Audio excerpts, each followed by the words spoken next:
How you doing there? Welcome back to Babylon Talmud. Today we're studying Daf Yud Gimel, Daf 13 of Masechta Avodah Zarah, friends, your friends. So today's Daf talks about buying stuff from celebrating pagans.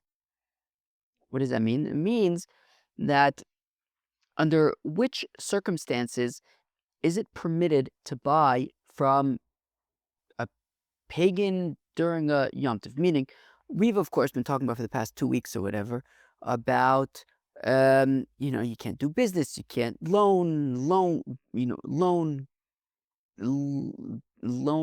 back, paid back, loan to, get paid back, buy, lend, things like that. So okay, basically, if we look at the first Mishnah in Masechta Avodah Zarah, if we just flip back to that phase for a second. So it says, if an identical other comes, says, Shosham also losses velocities, do business. It doesn't really go too much into detail about doing business. Then lash elon, to lend to, for them, you to lend to them to lend to you.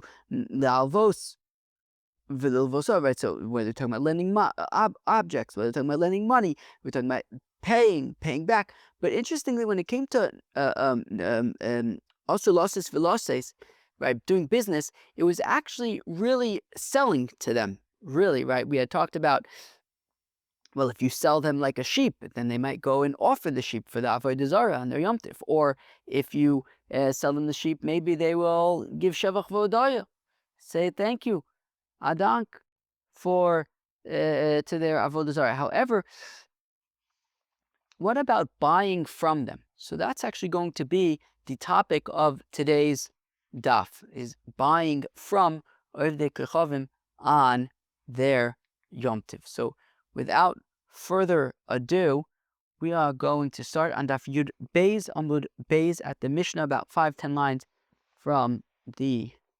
bottom of Yud Beis Amud Beis. Zogt the Mishnah, Yeshba Avedas Kechavim. So a city in which there is a Yom Tif for the Avodah Zarah. So now in the city, some of the stores, they were mutaris. What does that mean? Some of the stores. Oh, oops. Let me clean up a little bit over here. That ain't bad. So some of the stores, they have, I don't even know what it means in practice. Maybe it like depends on the store, but sorry, gotta rub my nose. But basically,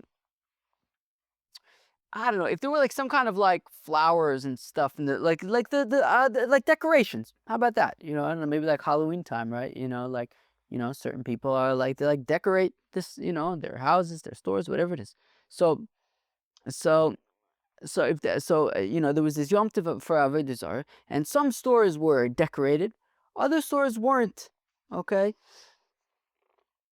So now, again, Yesh ba'avodas kechavim, a city in which there is some kind of Yom Tov for Avodah Zarah. V'ayu b'chanuyos meutaros v'shenim meutaros. Some of the stores in the city were decorated, some were not.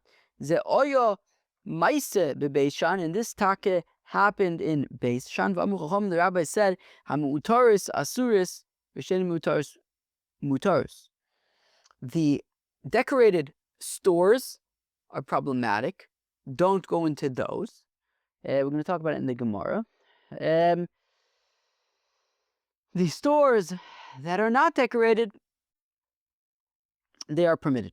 Right? So the stores that are decorated are problematic. The stores that are not decorated are permitted. You can go in and buy things from there. Says the Gemara, Amr Shimon ben Lakish. So we're going to see a machlokes now between Rish Lakish and Rabbi Yochanan regarding some of the details of the halacha in the Mishnah that we just learned about the decorated stores. Amr Shimon ben Lakish, says Rish Lakish, L'shanu elam utaris bevered v'haras. Dekomishani mereicha. Av mutaris bepeiris mutaris. So says Reb Shimon ben Lakish that, okay, certainly you can go into the stores that are not decorated, but even the stores that are decorated, it even depends on the decorations. Now, the assumption is that these are decorations that were used in the service of the Avodah Zarah. Okay, so So if they would put out roses or whatever in front of the Avodah Zarah, and then they would take it afterwards and bring it back to their store and decorate the store with these roses or myrtle branch that were used in the service of Avodah Zarah, and then they bring it back to their store. So now says Rish Lakish, so if it's something like roses and myrtle is hadas, right? Right. Why not? So if it's something like roses or myrtle, things that are fragrant, and now you're going to go into the store and it's decorated with these fragrant smells, with these fragrant fragrances that were used in the service of Avodah Zarah, right? The myrtle, the roses that he took straight from the temple, and he brought it back to his store, and he decorates the store with it. That's going to be problematic, because by going into the store, you can be getting benefit from these flowers, whatever, that were used in the service of Avodah Zarah. So it's a problem. However, if you go into a store and there are apples, the apples were put in front of the altar, and then they brought them back to the store and they decorated the store with those apples. And apples don't really smell like anything. I feel like apples aren't particularly smelly. I don't know. I feel like most other fruits probably have more, like citrus probably has more fragrance. I don't know, whatever it is. But certainly, though, roses and myrtle, these are things that are particularly fragrant. But fruits, because even fragrant fruits are not as fragrant as like flowers. But anyways, so if it's these like less fragrant fruits, well, then says Rish Lakish, you can go in to the store and you can buy stuff from the store, as long as, because in that scenario, you're not going to be getting benefits. You're not going to shmek, with that smell, right? A shmek. And a shmek is a smell, I think. Why not? So you're going to go in, you get a shmek of the Avodah Zarah, that's going to be a problem. But if it's just fruits and stuff, where you're not going to get such a shmek, so then it's, you can go into them. So again, says Rish Lakish, that you're prohibited from going into a store of an Oved Kechavim if it's decorated with roses and myrtle, because you're going to get benefit from the shmek, from the smell. Avol mutaris b'peiris, but if the store is decorated with fruits which are less shmeky, so then mutaris, you can go into those stores. My time I'll come. Because the Pasuk says, that nothing at all should stick to your hands from the cherem nene hu de'aser. That's interpreted to mean that receiving benefit from these things that were used for Avodah Zarah, that is a problem.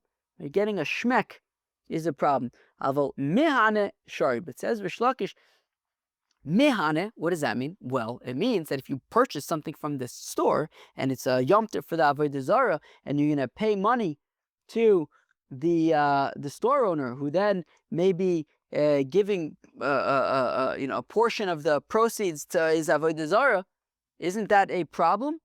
Says Rish Lakish, it is not a problem. The problem is if you get benefit by shmecking the roses and the myrtle, if you get benefit, that's a problem. But the fact that you're going to pay the shopkeeper and he's going to give a portion of it to the Avodah Zarah, that is not your problem, says Rish Lakish. And therefore, it says Rish Lakish, as long as the decorations are not fragrant, you can purchase from the store. Rabbi Yochanan Omar afilu meutaris beperis nami oser. Rabbi Yochanan says no. Rabbi Yochanan disagrees with Rish Lakish. He says even a store that is decorated with fruits that aren't particularly fragrant, it's still a problem, because you are going to purchase something at the store and the shopkeeper is going to give a portion of the proceeds to Avodah Zarah. You are mehane. You are providing benefit to the Avodah Zarah directly. And he says, Kavachomer, nene also, if you getting benefit from something that was used in the service of Avodah Zarah, but you aren't actually contributing in any way to the Avodah Zarah, you're simply getting benefit. That is also, well then, Kavachomer, mehane lo kol sheken, certainly argues Rabbi Yochanan, then actually doing something that will improve and will benefit the Avodah Zarah, that certainly would be a problem according to Reb Yochanan. Meisvei, we have Akasha on Rish Lakish. Rish Lakish had said Mihane, providing benefit to the Avodah Zarah is permitted, but we are going to have a Brisa which seems to be saying Fakert. Meisvei, we have Akasha. Ubnosin over says Ubnosin. Yom Shavodas Kechov Manachas Boyes Hameches. So when you have a Yom Tif, okay, for Avodah Zarah, you have a Yom Tif for Avodah Zarah, and on the Yom Tif, so they give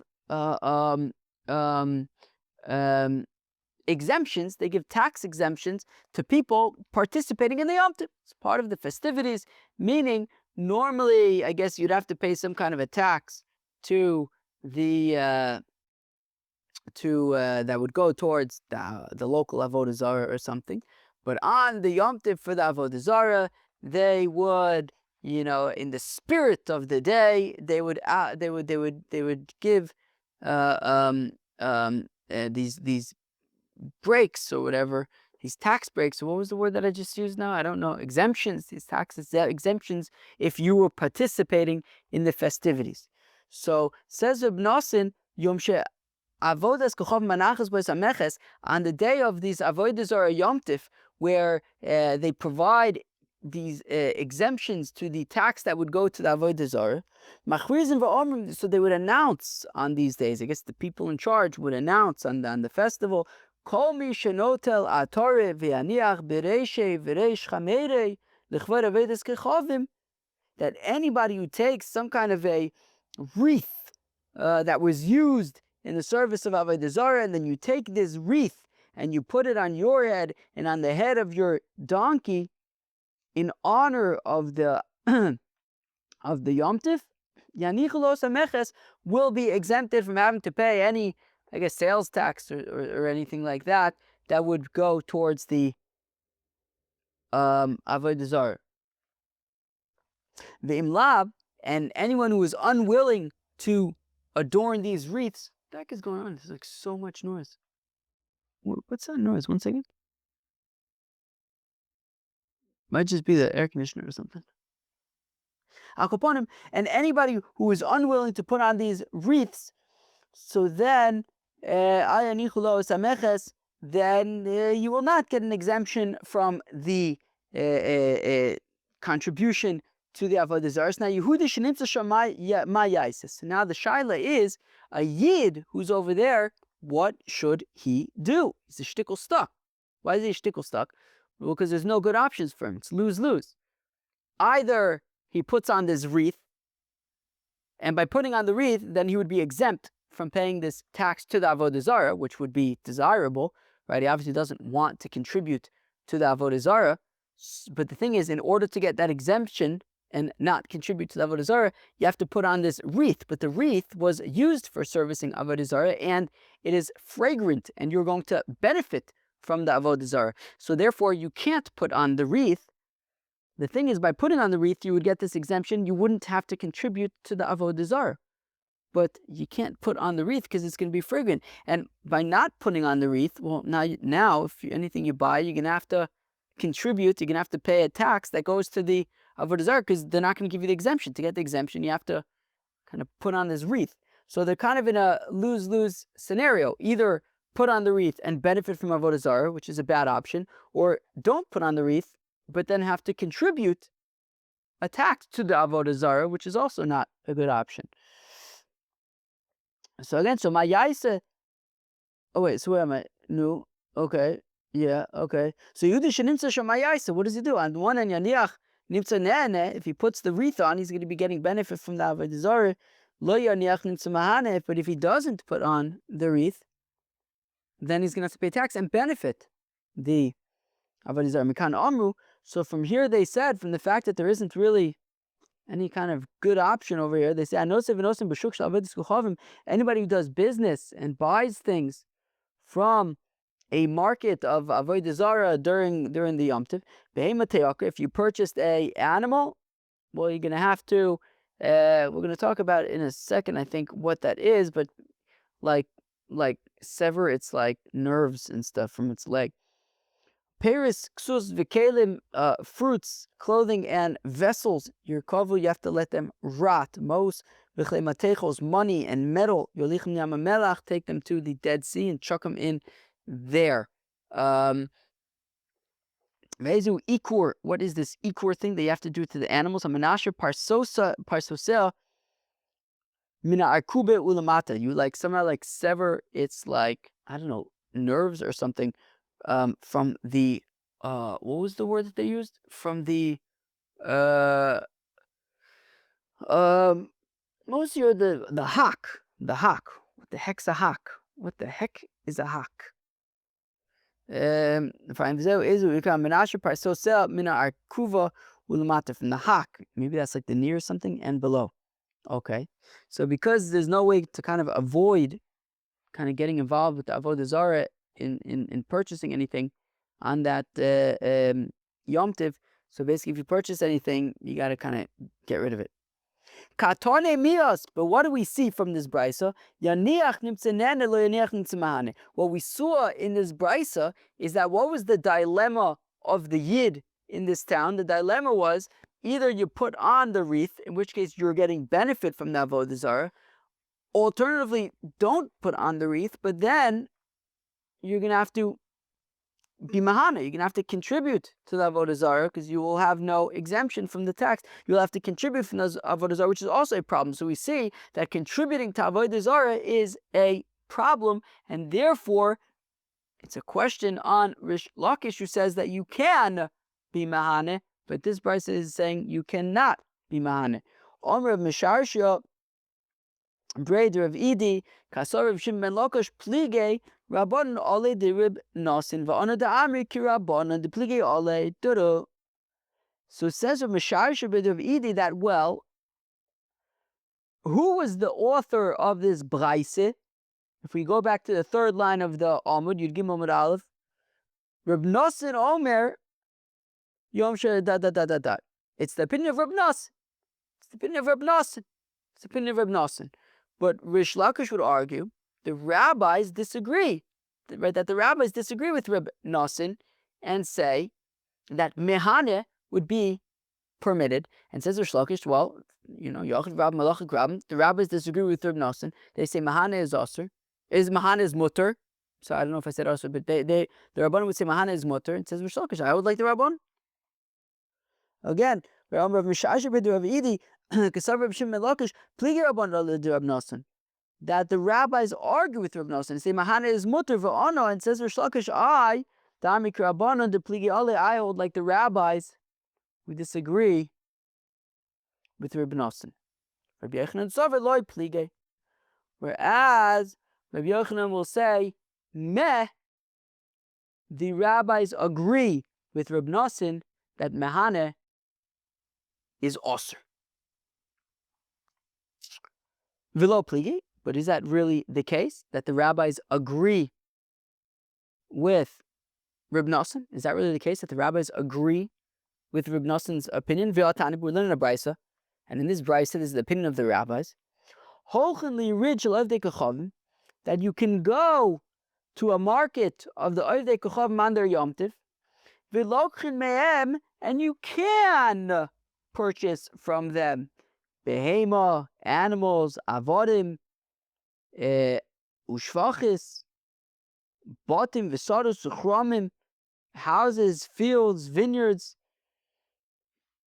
the kosev u'maleh ba'arkuas shalom, and you can write up documents, and even if they're going to be documented in their courts, in the courts of the Ovdei Kochavim, normally, of course, we want to avoid going to the courts of the Ovdei Kochavim, but we're saying in this case, you can go to their courts because it's like you're saving it from their hands, right? Meaning, like, you know, if the only way to make this purchase is going to be by going to their courts, so then you kind of have no choice. That's the only way to redeem this property, whatever it is that you're purchasing. And even if he's a coin,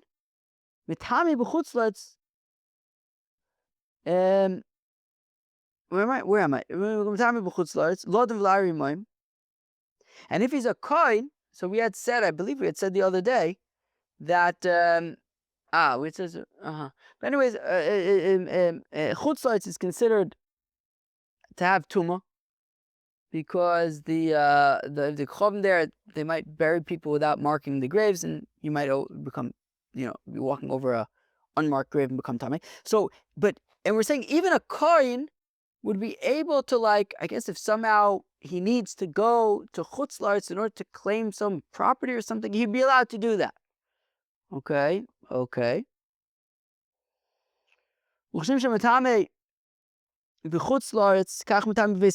just like a kohen could become tummy to go to chutz laretz to make some kind of a, I don't know, claim about property or something. So you can also go into a cemetery. I think, no, how could you say that a kohen could go into a cemetery in order to make some claim on land or something? Rather, it means that he can become tummy to beis hapras, which is on the rabbanon. Beis hapras is a field where there was a grave in the field, but then a plow came and plowed the whole field, and now you don't know where the grave is. I mean, plowed over the grave. There could be, random bones now scattered throughout the field. So therefore, that is a status of tuma midrabanan. Walking through a beis hapras, because you might be walking over a corpse, or at least part of it. You might move part of it. Okay. And the Brisa continues and says that you can actually even become tummy, right? I guess a kohen can even become tummy to go to chutz laretz to study the Holy Torah or to get married. Okay. If he needs to go to chutz laretz in order to study the Holy Torah or in order to get married, he may. And I guess this is referring to a kohen. And we're saying you can go to chutz laretz even though there's too much rabbanon in there. Rabbi Yehuda says a bit of a Mosai. Says Rabbi Yehuda, wait, when can he go to chutz laretz to study Torah? If he's unable to study in Eretz Yisrael. But if he can learn in Eretz Yisrael, then he shouldn't be going to chutz laretz to learn. Rabbi Yossi says, Rabbi Yossi, no, even if he could technically learn in Eretz Yisrael, but he has a better opportunity to learn in a way that would work for him better in chutz laretz. Yitama, I think the point is if he's a kohen, he can still become Tamid Lefi, because not everybody can learn from just anybody, right? Some people, need a special rebbe in order to learn from, or a special environment in order to learn from. And if it would be better for this, I think, kohen to learn in chutz laretz, that would be a better environment for him. So he should do that. Rabbi Yosef says, Rabbi Yosef, Maaseh b'Yosef HaKohen, and his taka Maaseh with Yosef HaKohen, he was a kohen. Shalach acharabba l'tzidon l'motor, and he went after his rebbe to Tzidon. Is that like Sidon in Lebanon? I don't know, maybe. L'motor, that he went there to study Torah, because that would have been the better place for him to study, even though he's a kohen. V'amar Rabbi Yochanan halacha ki Reb Yossi, and Rabbi Yochanan says that the halacha is taka like Rabbi Yossi Ama Plige. So we see that they argue, right? Because meaning, Rabbi Yochanan, on the one hand, had said, going back to our Gemara, where are we? What's going on? What's going on is, but we have machlokes in Rosh Lakish and Rabbi Yochanan, specifically with regard to mehane, right? We said that, to get benefit, right, to go into a store that has that's decorated with fragrant things, everyone agrees that that's going to be a problem because you're going to get benefit from Avodah Zarah. The question is, what if it wasn't fragrant, but by buying something, a portion of the proceeds are going to go to be paid to the Avodah Zarah? So Rish Lakish says that's fine. Mehane is okay. Rabbi Yochanan says it's not fine. Mehane is a problem. Now, there was a brisa in which Reb Nosson had said Mehane was a problem. Rish Lakish says that the Chacham argue on Reb Nosson and say that Mehane is mutter. And Rabbi Yochanan says, no, the rabbis agree with Reb Nosson that Mehane is also. The thing is, we have this brisa. So what's this? So the brisa with Reb Nosson had talked about how you're not allowed, right? Because nene is also, mahane is also, and therefore if you buy something on the Avodah Zarah Yom Tov, it's a big problem. And if it's an animal, you have to sever its like nerves and stuff, and if it's money, you have to throw it in the Yam HaMelech, whatever it might be. So that was Reb Nosson.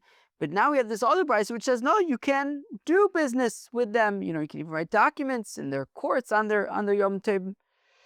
So, and Rabbi Yochanan seems to be on board with that brisa, right? Because after all, part of the brisa was Rabbi Yossi, and Rabbi Yochanan says that halacha is like Rabbi Yossi.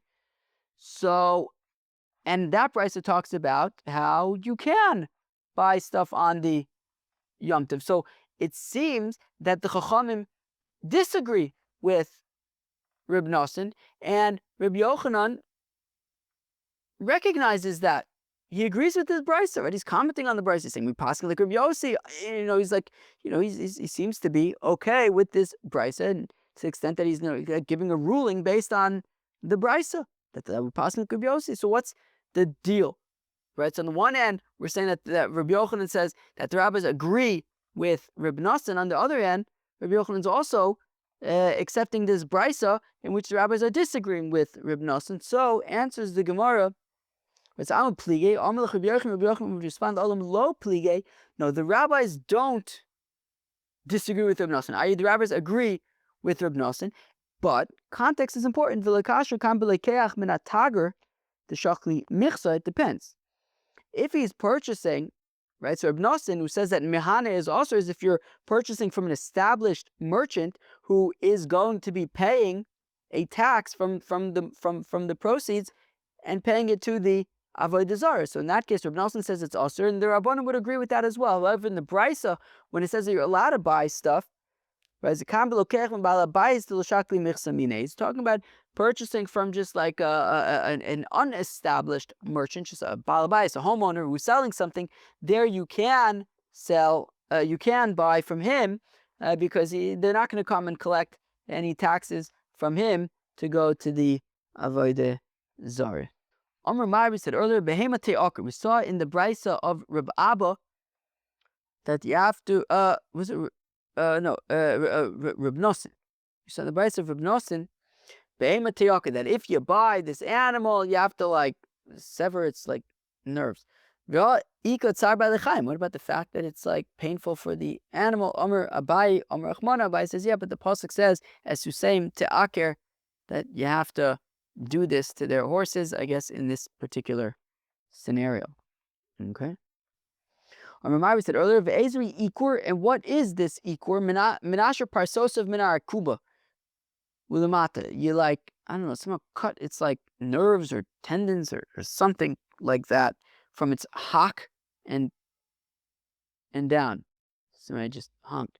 I heard it through my noise canceling headphones. Very many. But we have a contradiction. We have a different definition of what ikur is. In makdishin, in machrimin, in marichin, v'zeh azman. I got it rub my nose. Sorry, Mom. Okay, here we go. Then we have a brisa that says that we're not, I guess, makdish animals or machrimin. I don't really know what chayrims are. I think I'm not really going to know what they are until we get to Masechta Arochin, which is probably about 1.5 2 years out. Yeah, probably about 2 years out. So probably maybe somewhere between 1.5 and 2 years out. I think we're only talking about chayrims mostly, I think, in Masechta Arochin. It's interesting how even the more you learn, there's still more that you need to learn. We've learned so much of Shas, yet there's still a lot we haven't learned. We haven't started Masechta, we haven't started Seder Kachim yet. That's a big chunk of Shas. Right? Seder Zroim, of course, is just brachas. Seder Tyrus is just nida. But then there's like, there's the whole moed, the whole noshim, nizikin, kochim. If out of the 4 big ones, we've done pretty much 3 out of 4. But there's one of them that we haven't touched yet. So when it comes to chayrims, so chayrims is basically, I think it's like a form of like hektish, I think basically. It's like you're setting something aside for, I think, either the kohanim or for like the Beit HaKabayos or something. Okay. And like this, ma'achrimin vein ma'arichin, arochin, right? This, you say the erich of a person, and depending on the age, whatever, it's going to be a fixed price. Okay. We don't do that nowadays anymore because, of course, there's no Beis Hamikdash. There's no Berek Habayis. So yeah, we're not makdish animals. We don't do chayrims. We don't do erechs because where are you going to pay it to? Ve'im hikdish ve'hechrim ve'herich. But what if you did? What if you said, I assume the point is, what if you said, I'm going to bring this animal as a korban? So now what? Or if you were machrim or marich. So behema, if we're talking about an animal, te'akar, you have to be te'akar. Peres kusvikelim, if we're talking about fruits, clothing, and vessels, your kavu, they need to rot. And if we're talking about money or metal, you bring them to the dead sea. And what is this ikor that we do to the animals? You lock it in a room and it just dies on its own. You starve it to death, basically. So now, okay, so ikor is not like cutting its leg. It's like letting it starve to death. Rabbi says, where am I? Okay. Oh, okay, fine. So what's the dealio, right? How come we had said that ikor is like severing? It's the like I don't like the tendons or something in its leg, but that was ikor. But now we're saying ikor is something else, which is basically starving it to death. So Rabbi says, Abai shiny awesome mishum bizin kodshim. So says Abai, well, the reason when it comes, if you're makdish an animal bisman hazeh, the reason why we starve it to death is because to kind of injure it would be a bizayin to kodshim. Okay, if you're makdish this animal and then you're just gonna like sever its tendons or whatever, so that isn't the proper way that we should be treating kodshim. So instead, just kind of take it, put it in a room, close the door, and just whatever happens. So when it comes to buying something from Avodah Zarah, on the Yom Tov of Avodah Zarah, so yeah, they're just like sever the tendons. But when it comes to being makdish an animal where it's hektish, so you don't just want to sever the tendons, you'll put it in a room and just let it kind of starve. Okay. Okay, but still, why do you have to let it starve to death in a room? Slaughter it at least. Also, if you slaughter it, well then you might end up eating it, but you can't eat it because you were makdish it. Why not just chop it in half? So you're not going to eat it because it's not slaughtered. And at the same time, you don't just need to starve it to death, just chop it in half. Shatter the altars of the Avodah Zarah. Then the next pasuk says, is it the next pasuk? I think so. Yeah, the next pasuk says, and don't do this to Hashem your God, i.e., don't just chop the animal in half. Okay, so therefore just let it starve to death. Rava disagrees, and he says that the reason why you're not allowed to sever the tendons is because it would look as if you are creating a permanent blemish, a mum, in kodshim. You're makdish this animal, and now you're making it. You're putting a mum in it. Nira mumayu. What do you mean? It looks like you're mumming an animal. You're mamish mumming an animal. It looks like it. You're severing its limbs. You're creating a permanent blemish. Well, the thing is, the reason why Rava says it would appear like you're mumming an animal is because actually mumming an animal is really reserved for when there's a Beis Hamikdash, when the animal can actually be offered. When there's a Beis Hamikdash and the animal can actually be offered, so then, if you sever its tendons, you're like mamish mumming it. Nowadays, when yes, you were makdish the animal, but there's actually no opportunity to offer the animal, so then severing the limbs wouldn't be considered like mamish mumming it. There's no Beis Hamikdash now. It would be like you're mumming it. But okay, fine. So nowadays, where there's no Beis Hamikdash, you can't actually practically offer it, so it wouldn't technically be considered mumming, but it's like you're mumming it. Perfecting. But what if, I think this comes taka from Bechoros, for example, if you have an animal and the animal gets a mum. You have an animal and the animal gets a mum. So if the animal gets a mum, it can't actually be offered. Right? Just like nowadays, if you makdish an animal, it can't actually be offered, right? So when there's a Beis Hamikdash and you have a korban, okay, but the korban gets a mum, so it can't actually be offered. So can I, let's say, like, sever the tendons of this animal? It can't be offered anyways. No, it's also midoraisa. You can't do it. So there you have an animal that can't be offered because it already has a mum. You have an animal, it can't be offered, and yet mumming it is also midoraisa. So I should say the same thing here. You have this animal, it's kachim, you makdish the animal. There's no beis hamikdash, so you can't actually offer it. So you have this animal that needs to be offered but can't be offered. I should say that by mumming it, it would be mamish mumming it, not just looking like mumming, actual mumming. So right. So where am I? This should be right. Putting a mum in kodshim bisman hazeh should be the equivalent of putting a mum in an animal that already has a mum. The afagav chazi lakrava also, that even though you can't offer it, it's still it's still usher to mum it. Bal mum, where am I? The afagav chazi lakrava usher. Right, so here also I should say that this, if you're makdish an animal b'zman hazeh, even though you can't offer it, it should still be mamish also to mum it. Ba'mum nehida lo chazi legufa ledmei chazi. Yeah, but there's a difference between, let's say, a korban bechor that gets a mum in it, and kachim nowadays that can't be offered because there's no beis hamikdash. A bechor that has a mum in it and therefore it can't be offered, it still has its value could be transferred onto another animal, and that animal could then be offered, right? So its value as kachim is still there, and it could be transferred to another animal, and then that animal will be offered. And therefore, this animal, when its value has not yet been transferred onto a different animal, this animal is still kodesh, and if you mum it, it's also midoraisa. But kachim nowadays, there's mamish. It's not like you can transfer its value onto. There's nothing wrong with the animal. It's just there's no beis hamikdash, and therefore, mumming it would be also midorabanan. It would be like actually mumming it, but in practice, you're not technically mumming it because there's no chance of actually offering it because there's no beis hamikdash.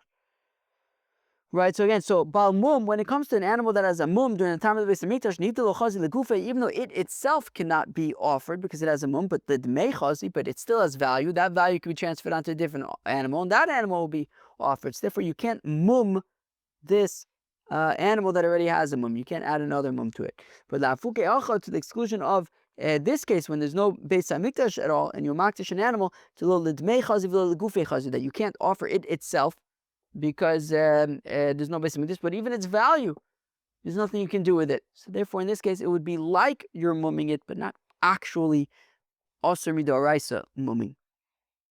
Ashker Rabbi Yena bumped into Rabbi Eloi, dekoi apischa de tzur, that he was by the entrance to a place called Tzur. Amalek atoni be'ema te'aker eved mai. Okay, so Rabbi Yonah asked Rabbi Eloi, that we said, okay, so an animal that is purchased, according to Rabbi Nosson, an animal that is purchased needs to be, its limbs, its tendons or whatever severed. Eved Mai, what if you purchase an Eved from this market on the Yom Tiv? Do you kill the Eved? So Eved Yisrael lo kami boyali. So of course we're not talking about a Jewish slave, because obviously a Jewish Eved you would not kill. But what if you purchase an Eved who's an Eved Kanani? Would you have to kill this Eved Kanani? Omerle, and Rabbi Eloi responds, what are you asking? Tanya Ovde Kirchavim Varei Be'emadaka, that we learn in the Brisa that an Oved Kirchavim, and an Eved Kanani is an Oved Kirchavim.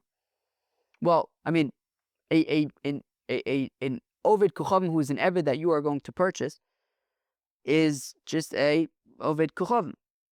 Varubei Madaka, as well as Jewish shepherds who, I think the point is that they let their animals graze in other people's places. What was I supposed to say? Yeah, because they're thieves, yeah. Lo malin v'lo moridin. If they fall into a pit, we don't take them out of the pit, but we also wouldn't throw them into the pit. So we see that you can't kill them, So here also you can't kill this Eved Oved Kuchovim. So